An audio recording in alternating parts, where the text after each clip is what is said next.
5, 4, 3, hands on keys, turn.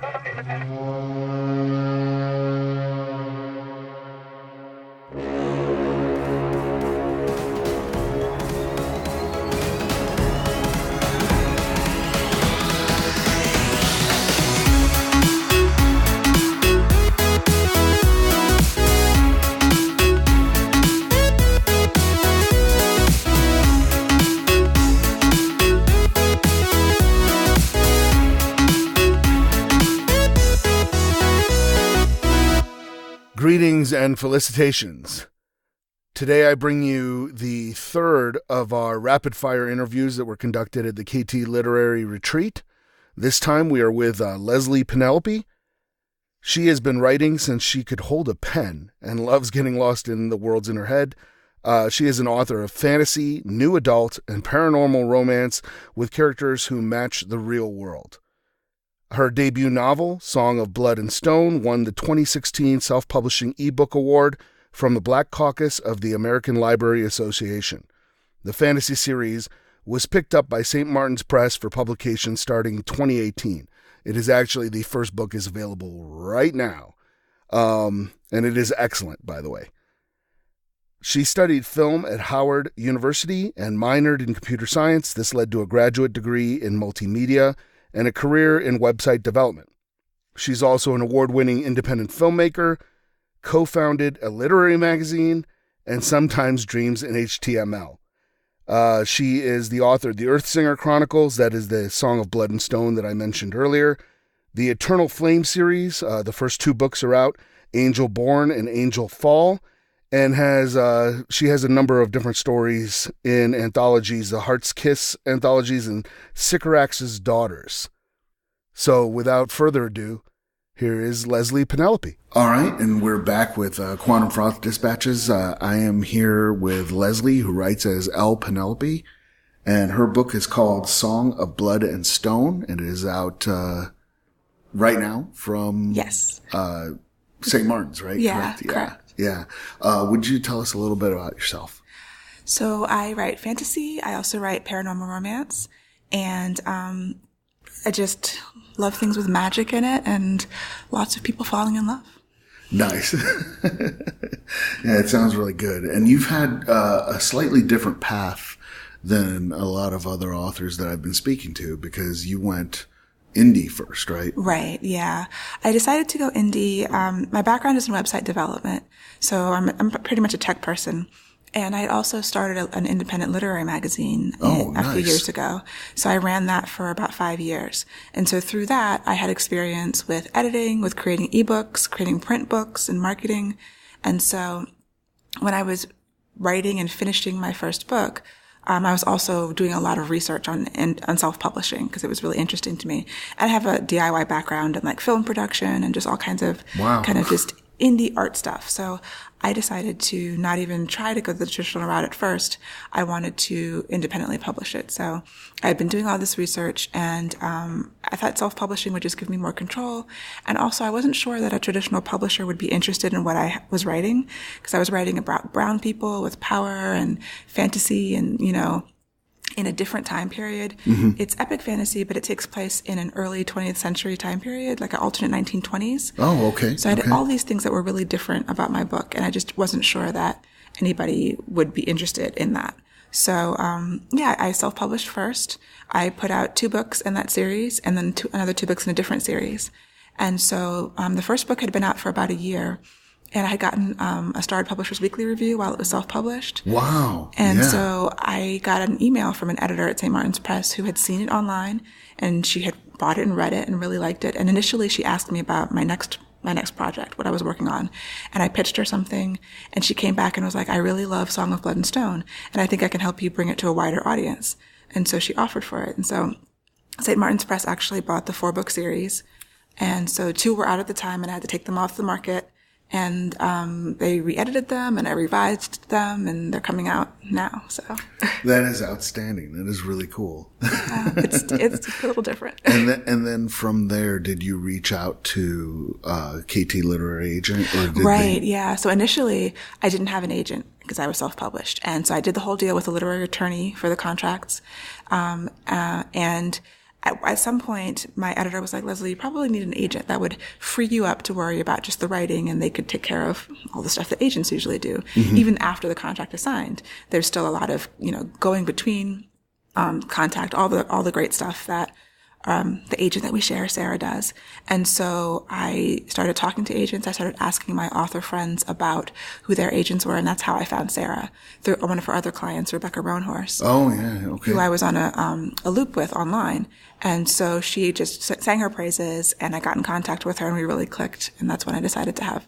And she offered to represent me, and I was like, yes, I want to have you. Oh, yeah, that's awesome. Yeah, because I came to Sarah after I also had an editor already, and that was at Tor. Okay, so yeah. it's Macmillan. Yeah. So I already kind of know the answer to this, but so you designed your own cover too. I didn't design it. I designed the interior. Okay. But I had hired the cover designer. So all this research I was doing included just making lists of cover designers that I liked. So I hired the designer who did the original self-published covers, and Macmillan kept the covers when I went with them. And the cover is amazing, by the way. And they did something with the paper where it shimmers. It shimmers, yeah. That's the foil. Yeah. And it is really, really nice. It's really, really cool. Yeah, I love it. Let me see here. I'm gonna ask you. This is a different kind of question, but have you ever written any fan fiction? I haven't, and I don't know how I missed it. I think I was in grad school when I would have been writing fan fiction, because it seems like I was kind of always writing fan fiction in my head, but I totally missed the whole fan fiction thing. I never got into it. Yeah. Okay, that's cool. Let me see. Have you ever incorporated anything that has happened in your real life into your novels? There's always little things, like things that you know about. So my series that's still indie is a paranormal romance. It's like a contemporary series. Okay. And it takes place in San Francisco. And I lived in the Bay Area when I was in grad school. And so there's things that I pull, nothing big, but like little moments, Okay. Yeah. It'll always be like, oh, this is how I remember this happening. And I'll bring a small moment, into something. And then on a larger scale, just, the stuff I write about a lot is characters who are sort of isolated and searching for their way in the world. And those themes are definitely things that I've been going through and I went through in my life. So more so kind of either the macro or the very micro level of experiences that I've had. Okay. Yeah. And, what's your paranormal called? It's, the first one's called Angelborn. And then the next one is Angel Fall. It's, the Eternal Flame series. So I write about angels and jinn. Oh, okay. When you said gin, I immediately thought of alcohol, and I was like angels and alcohol, and then I realized gin. Genie's I'm totally, gin. I'm totally off the thing there. So it sounds like you have some pretty solid themes in there. Do you write it to have a specific message, or does the message just kind of come out organically? Yeah, it just comes out organically. Like Song of Blood and Stone, has an incident with sort of a police shooting. The people are brown people, and there's another people who are lighter skinned.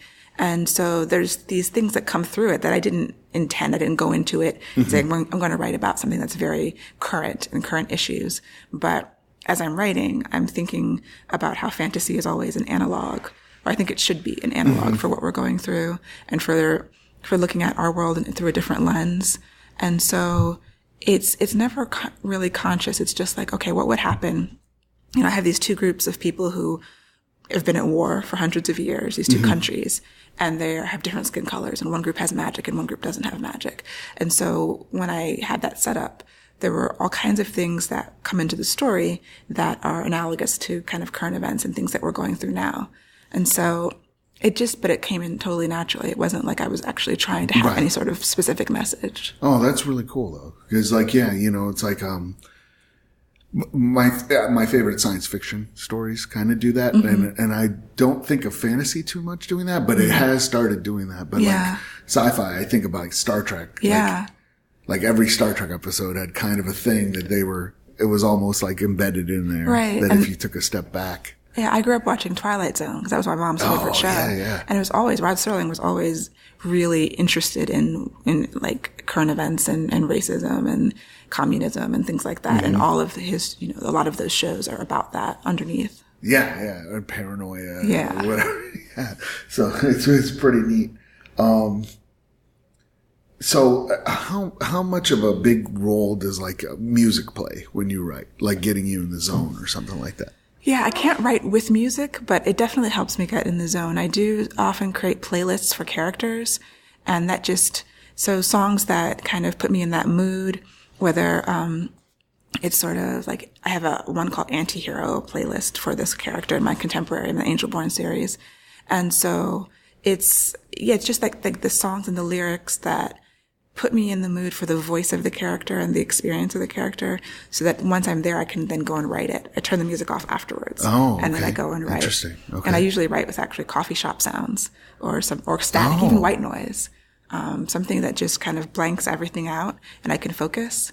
So it's usually when I'm stuck that I turn to music, when I need to get myself in an emotional place to write a certain scene or to write a certain character. Oh, that's a little bit different because most of the other folks I've talked to have said that they play the music while they're writing. So yeah, that's distracting to me a lot of times. No, that works. Okay. And then how hard is it for you to like actually like sit down and start to write something? Is it? It depends. I think that when I was, the years I was struggling to finish a book before I knew how to do that, it was really hard. It's very easy to get distracted and have a full-time job. And so sometimes it's like, well, my clients come first. And then by the time I get to sit down to write, I'm exhausted because I've been coding all day or something. So, but then I kind of made a decision that this is what I want to do. And so I have to figure out how I'm going to do it. And so I stopped watching most of the TV shows that I watched. Yep. And I just set a schedule. And I took one of these online classes, a writing class. And the most important thing I learned was to do it first. So do it before anything else. Wake up. Don't even take a shower. Just go sit down and write. And then, and that was the way that I won my first NaNoWriMo. And that was the way that I finished my first book. And so, when I feel myself kind of slipping backwards into procrastination, I have to remember like my goals. Like this is what I want to do. And the only way I know how to do it is to do it first before any other thing, to prioritize it. Cause at least one priority can get done. Maybe the second thing on the list doesn't get done, but the first thing gets done. So yeah, it's always a struggle though. No matter how well you plan, it's still difficult to get your butt in the chair and to write the words. And just to do it and everything. Yeah. But yeah, I try to do that too. I get up at like mad early and try to knock it out first thing I can. Right. And what would you say is like the hardest thing about writing? The hardest thing, it's the outcome. You don't have any control over the outcome.